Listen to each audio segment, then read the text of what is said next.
5 seconds of medieval breakfasts. Ranked 5 to 1. Welcome to my channel. Today we are going to speedrun through some medieval breakfasts because A, it's the most important meal of the day, and B, I am absolutely famished. Starting off our countdown at 5 is peasant porridge.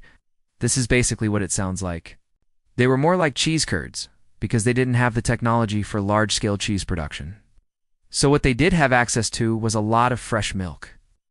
Eggs and bacon are a classic breakfast combo, and they were no less popular during the medieval period. This is the medieval version of brunch. You start off with a selection of fresh fruits and vegetables, followed by a platter of roasted meats and cheeses. And don't forget the wine. This is the kind of breakfast that would be served to royalty or other very important people, and it was meant to be both delicious and impressive. In fact, eggs were a staple in many medieval households and were often served as an appetizer, main course, or dessert.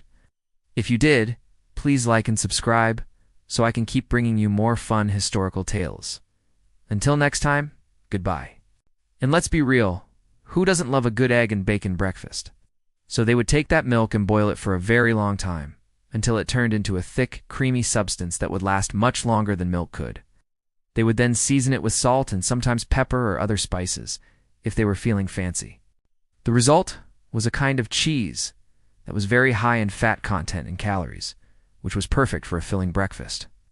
Porridge is a type of gruel made by boiling grains like wheat or barley in water or milk until it thickens. It wasn't exactly exciting, but it was filling, and it could be prepared in advance, so the peasant could take it with them to work in the fields. Next up at 4 is bread and cheese. Now, medieval people were not making their own cheese, per se. Figs were a very popular fruit during the medieval period, and they were often used in both sweet and savory dishes.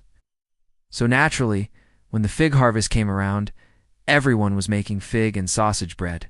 It was considered a delicacy fit for a king, or at least a very wealthy peasant. Now at No. 2, we have the runny egg and bacon dish. This one is pretty self-explanatory. Finally, at No. 1. The best medieval breakfast is the one that I would personally make if I were alive in that time period, the nobleman's feast. And there you have it, 5 seconds of medieval history. I hope you enjoyed this quick breakfast tour.